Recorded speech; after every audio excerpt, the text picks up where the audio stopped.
अनेक लोग भावती परभाषा आजिर मंडली रे कौनसी आवश्यक नहीं। प्रभु आजिर मंडली रे परभाषा को बंद कर देइछंती। जो माने आज डेट रे परभाषा कहउछंती से माने मिथ्यावादी बोली लोक माने कहउछंती। पाउल कहउछंती मंडली को आत्मिक दान मंडली रे आवश्यक अटे। आत्मांकर दान एटा कोनोसी टंका द्वारा माने किनी परिबा नाय, धन द्वारा किनी परिबा नाय, निजर बल निजर शक्ति निजर ज्ञान द्वारा किनी परिबा नाय। एहा आत्मांकर वरदान अटे, फ्री गिफ्ट अटे। हालेलुया। जो द्वारा कि से परभाषा गुप्त विषय गभीर विषय को प्रभु को ठारे प्रकाश करिबो। हालेलुया। बाइबल लेखा अछि मात्र से आत्मा द्वारा निगूढ़ विषय कहे, मिस्ट्रीज गुप्त गभीर विषय। आजिर वाक्यर मुख्य विषय होछि परभाषार गभीर गुप्त विषय, परभाषार इंपोर्टेंस। आज मंडली परभाषार इंपोर्टेंस को जानि नाहंती, मंडली परभाषार गुरुत्वपूर्ण विषय को जानि नाही। जो द्वारा कि परभाषार जो गुप्त विषय प्रभु आमानक पय रखिछंती से विषय रा माने फायदा उठाई पारुनी, मंडली फायदा उठाई पारु नाही। परभाषार एक गुप्त विषय अछि। हालेलुया। बाइबल लेखा अछि परभाषा गोटे आत्मिक वरदान अटे। परभाषा आत्मांकर वरदान अटे। प्रथम कोरिन्थियो 14:12 पदे लेखा अछि सही प्रकार तुमे माने मध्ये आत्मिक दान सब पाइबाको एकांत चेष्टा करूथिबारो मंडली रो निष्ठा निमंते सही सब प्रचुर परिमाण रे पाइबाको चेष्टा करो। हालेलुया। आत्मिक दान सब पाइबा पय तुमे चेष्टा करो। प्रथम कोरिन्थियो 14 अध्याय को जदि आपण माने पढिबे सिटी परभाषा एवं भाववाणी को मिसई कि किपरि मंडली रे श्रृंखला भाव रे दुईटी विषय को कुहा जीवो से विषय को पाउल लेखुछन। किंतु आज हम माने परभाषार गुरुत्व विषय को हम माने देखि जिबा। परभाषा कोन अटे, कोन आजिर मंडली रे परभाषा आवश्यक कि? आज अनेक भावंती मंडली रे आज एही शताब्दी रे आजिर मंडली रे परभाषार कोनोसी आवश्यक नाही। परमेश्वर परभाषा को बंद करि देइछंती। परभाषार आउरी कोनोसी मूल्य नाही बोली लोक माने आज प्रचार करूछंती, विश्वास मध्य करूछंती।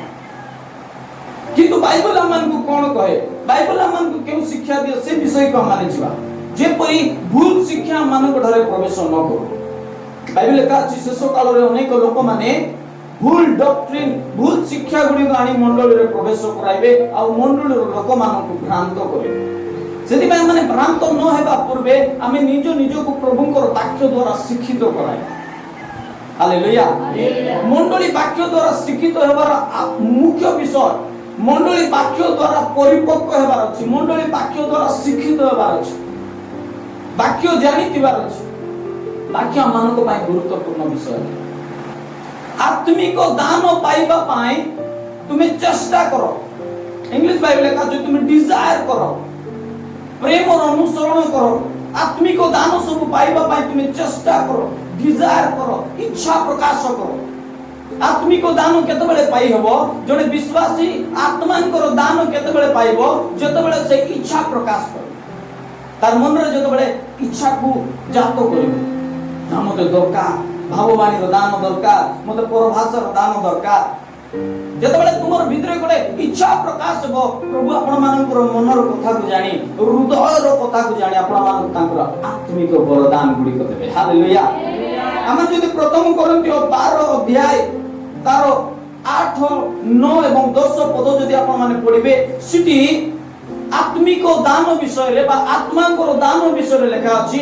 से आत्मांकर दान मध्य रे परभाषा गोटे आत्मांकर दान अटे।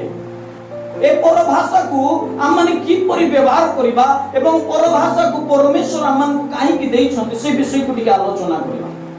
जतबे पेंटिकोस्ट दिवस रे शिष्य माने 120 जन गोटे गृह रे एक चित्त रे एक मन रे रही प्रार्थना करूछंती। अग्नि सदृश जिह्वा गुडी को प्रत्येक को स्पर्श कला और प्रत्येक नूतन भाषा रे कथा कहबा पाए लागिले। हालेलुया। आत्मा रे पूर्ण होई नूतन भाषा रे कथा कहबा पाए लागिले। जो भाषा के से माने जानि नाहंती, जो भाषा के से माने केबे उच्चारण करि नाहंती, ताकर मुखरु केबे से माने कहि नाहंती प्रकार भाषा गुडी को से माने कहउछंती आ ईश्वर को स्तव करूछंती, ईश्वर को प्रशंसा करूछंती। केमिति माने जानि पारलु जे जो माने जेरूशलेम रे आसीतिले पर्व मानिबा पय आसीतिले से लोक माने से निज भाषा रे शिष्य माने प्रभु को आराधना करिबा प्रशंसा करिबार सुनी आश्चर्यजनित होछन आ कहउछन्ति जे ए माने अमानकर भाषा रे केमिति प्रभु को आराधना करूछन्ति अमानकर भाषा रे केमिति प्रभु को स्तुति करूछन्ति। प्रथम कोरिन्थियो 14 अध्याय 10 पद एट लेखा अछि जगत रे होई पारे अनेक प्रकार शब्द अछि पुणी कौनसी शब्द अर्थ शून्य नुहे।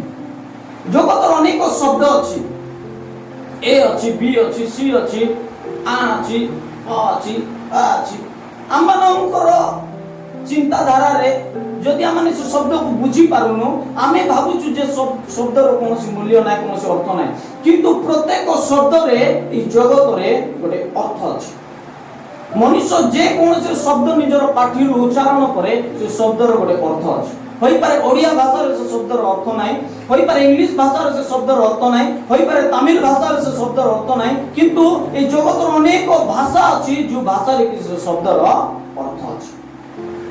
मैं बाइबल लिखा अछि जगत रो होई पारे अनेक प्रकार रो शब्द अछि कोन शब्द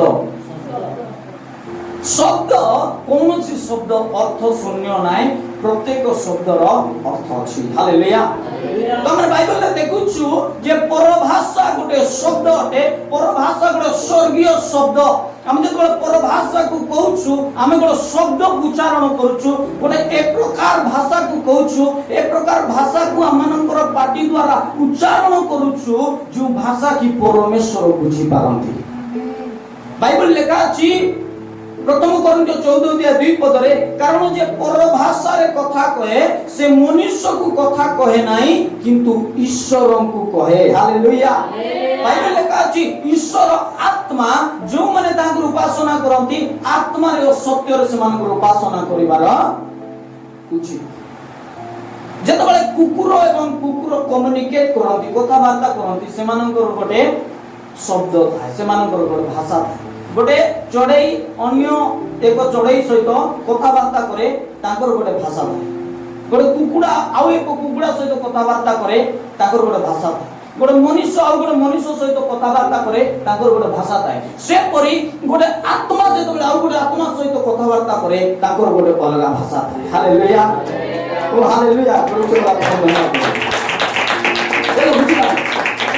आत्मिक भाषा स्पिरिचुअल लैंग्वेज स्पिरिचुअल विषय आत्मिक विषय प्रभु आमानंकु बोर्न अगेन क्रिश्चियन मानंकु जो माने पुनर्बार प्रभु को ठारे जात होइछंती नुआ सृष्टि होइछंती प्रभु यीशु को पाइछंती तांकर नाम रे बाप्तिजित होइछंती प्रभु तांकर आत्मा को वरदान देइछंती जो द्वारा कि प्रभु आपण मानकर आत्मा रे से कथा आपण मानकर आत्मा द्वारा से कथा है। हालेलुया। हालेलुया। बुझिसन मत प्रभु पुनर्बार जन्म हेतिबा बा बोर्न अगेन क्रिश्चियन माननकु से दान देइछंती जो द्वारा कि प्रभु आपण मानक सहित कम्युनिकेट करिबा कोड रहस्य विषय कथा वार्ता करिबा। हालेलुया। बाइबल लिखा अछि जे परभाषा रे कथा कहे से ईश्वरंकु कहे मनुष्य ताहा बुझे। बाइबल लिखा अछि आत्मा को द्वारा से निगूढ़ विषय सब प्रकाश करे। जदि आज गोटे मनुष्य आसी तुम कहूँ परभाषार कौन से आवश्यक ना आम कहवा पड़ो जे परभाषा मनुष्य भाई तुम जब बुझी पार ना ना मु प्रभु सहित कथबार्ता करुँच। हालेलुया। ईश्वर सहित कथबार्ता करुँच मोर पिता सहित जे कि आत्मा अटंती से आत्मिक विषय को बुझी पार। आमेन। केन बुझी पारुछन परभाषा आत्मिक विषय अटे परभाषा पवित्र आत्मा दान अटे परभाषा आत्मिक विषय अटे आत्मिक कम्युनिकेशन परिवार जोगाजोग परिवार गोटे भाषा अटे। परभाषा कौन करे चारि पदर लिखा अछि जे परभाषा रे कथा कहे से निजर निष्ठा जन्माए किंतु जे भाववाणी कहे से मंडली रो निष्ठा जन्माए। बाइबल लिखा जे परभाषा रे कथा कहे से निजर निष्ठा जन्माए एडिफाई हिमसेल्फ अर्थ निजर उन्नति करे निजर आत्मार उन्नति करे। अनेक लोग प्रश्न पचारती अनेक लोग प्रार्थना अनुरोध दियंती भाई आज्ञा मु आत्मिक जीवन रे बढ़िबा पाई चाहूची मोर आत्मिक जीवन वृद्धि पाओ मु प्रभु को सहित भलो संपर्क रखिबा पाई चाहूची। बाइबल लेखा अछि जे पर भाषा रे कथा कहे से निजर निष्ठा जन्माए। हालेलुया। तारो तो आपण माने जेते अधिक पर भाषा रे कथा हेबे आपण माने निजर आत्मा रो उन्नति करू अछन। आत्मिक भाव रे आपण माने वृद्धि पाउछंती। आत्मिक भाव रे आपण माने उन्नति होउछंती। आपण मानकर आत्मा वृद्धि पाउछ। Hallelujah hallelujah hallelujah. प्रथम कोरिन्थियो 14 अध्याय 14 पद, कारण मु जदि पर भाषा रे प्रार्थना करे तेबे मोर आत्मा प्रार्थना करे किंतु मोर बुद्धि फलहीन हुए। तार अर्थ जो माने पर भाषा रे प्रार्थना करंती से मानकर आत्मा प्रार्थना करे। हालेलुया। केन बुझुछन मोर कथा। पाउल कहउछंती मंडली को आत्मिक दान मंडली रे आवश्यक अटे। आत्मांकर दान एटा कोनोसी टंका द्वारा माने किनी परिबा नाय, धन द्वारा किनी परिबा नाय, निजर बल निजर शक्ति निजर ज्ञान द्वारा किनी परिबा नाय। एहा आत्मांकर वरदान अटे, फ्री गिफ्ट अटे। हालेलुया। प्रभु हमनको से फ्री गिफ्ट बिना मूल्य रे प्रभु हमनको देबा पाई चाहंती। किंतु हमने बंध शिक्षक मानक जागृत हेबा पर भाषा आजिर मंडली रे मध्ये आवश्यक अछि, आजिर विश्वासी मानक मध्ये आवश्यक अछि। हालेलुया। कारण पर भाषा गोटे पवित्र आत्मांकर भाषा अटे बा ईश्वर को कथाबार्ता करिबा पाई प्रभु हमनको से निगूढ़ विषय आत्मांकर वरदान हमनको देई अछंती। बाइबल लेखा अछि प्रथम कोरिन्थियो 14 अध्याय 2 पद रे, कारण जे पर भाषा रे कथा कहे से मनुष्य को कथा कहे ना किंतु ईश्वर को कहे। केते जण ईश्वर को से कथा हेबा पाई चाहछन। हालेलुया। आमे समस्त चाहछु हम ईश्वर को सहित कथा बा, ईश्वर को सहित कथा वार्ता करबा। किंतु मु आपन मान कहबा पाई चाहे मनुष्यर शब्द लिमिटेड अटे, मनुष्यर भाषा लिमिटेड अटे। मनुष्यर भाषा रे गोटे सीमा अछि, मनुष्यर शब्द रे गोटे सीमा अछि जो द्वारा कि से बहुत कथा को कहि पारे नै, निगूढ़ विषय को कहि पारे नै, गभीर विषय को प्रकाश करि पारे नै, अर्थ को प्रकाश करि पारे नै, निजर फीलिंग्स को जणाई पारे नै, निजर इमोशंस को कहि पारे नै। तेनु करी परमेश्वर आपण मानकर स्वर्गस्थ पिता, आम मानकर स्वर्गस्थ पिता ताकर स्वर्गीय भाषा जे कि पर भाषा को आम मानको देई अछंती, जो द्वारा कि से पर भाषा गुप्त विषय गभीर विषय को प्रभु को ठारे प्रकाश करिवो। हालेलुया। बाइबल लेखा अछि मात्र से आत्मा द्वारा निगूढ़ विषय कहे। कि विषय कहे? निगूढ़ विषय, मिस्ट्रीज, गुप्त गभीर विषय। जदि आपण माने आज बुद्धिहीन अवस्था रे अछंती, आपण मानक पाखे ज्ञान नाय, आपण मानकर शरीर दुर्बल, आपण मानकर मन दुर्बल, आपण मानकर आत्मा दुर्बल, आपण मानक पर भाषा रे प्रार्थना करिवार आवश्यक अछि। हालेलुया। आपण जतबे पर भाषा रे प्रार्थना करिवे, अधिक मात्रा रे प्रार्थना करिवे, पर भाषा कोई कोई समय बिताइबे, आपण मानकर उन्नति आपण मान करू अछंती। जने विश्वासी जतबे पर भाषा रे प्रार्थना करे से निजर निष्ठा जन्म अछि। होई पारे मंडली रे श्रृंखला पई हमने पर भाषा अल्प कहि पारु, जेपरी आमानकर पाखरे थिबा भाई किबा भौणी नुआ भाव रे जो माने यीशु को पाइछंती से माने जेपरी बुझी पारिबे सेति पई हमने बुद्धि सहित ज्ञान सहित मध्ये प्रार्थना करिबा। किंतु जतबेला हमने एकाकी रहउछु, एकाकी प्रार्थना रे समय बिताउछु, एकला समय बिताउछु, हमने अधिक पर भाषा रे प्रार्थना करिबार आवश्यक अछि। हालेलुया। जतबेला हमने अधिक पर भाषा रे प्रार्थना करिवो हमर आत्मार निष्ठा माने जन्माउछु, हम निजर उन्नति करूछु। केतो निजर उन्नति करबा पय चाहछु, केतो सुस्थ रहबा पय चाहछु, सुस्थता रे मु चालिबी। मोर मन रे, मोर आत्मा रे, मोर शरीर रे मु सुस्थता को लाभ करिबी। आपण मानको अधिक समय पर भाषा रे प्रार्थना करबार आवश्यक अछि। Hallelujah hallelujah. एटारे पाउल गोटे कथा कहंती प्रथम कोरिन्थियो 14 अध्याय तार 17 पद, जेणु तुमे उत्तम रूपे धन्यवाद देउछ सत, किंतु सेई अन्य जनर निष्ठा हुए मंडली भीतर कथा कहछ।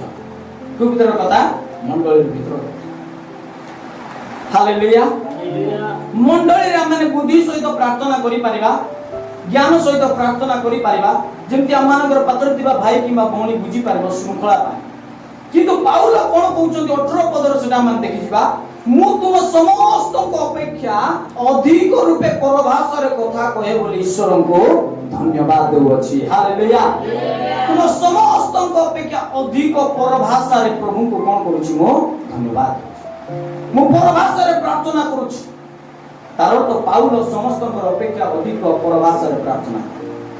आज क्रिश्चियन आमाने प्रभु को लोक माने आमाने को मध्य अधिक मात्रा रे परभाषा रे प्रार्थना करिवार आवश्यक अछि। हालेलुया। आपण मन जेतबे अधिक रूपे परभाषा रे प्रार्थना करिवे आपण मानकर निष्ठा जन्म होछि। आपण मन निजर उन्नति घटाउछन। आपण मन निजको उन्नत स्तर को नेउ अछन। आत्मिक भाव रे आपण मन निजको उन्नत स्तर को नेउ अछन। हालेलुया। आपण माने ईश्वर को सहित कम्युनिकेट करू अछंती। ईश्वर को सहित कथावार्ता करू अछंती। जे ईश्वर की आपण मानकर आत्मा द्वारा गुप्त विषय को जानु अछंती। हालेलुया। आपण मन जानि छन क्रिश्चियन जीवन रो सबुटार सौंदर्य विषय ब्यूटीफुल विषय उत्तम विषय होछि पवित्र आत्मा मान को दे प्रार्थना करन। हालेलुया। ए पवित्र आत्मा मान को दे प्रार्थना करन।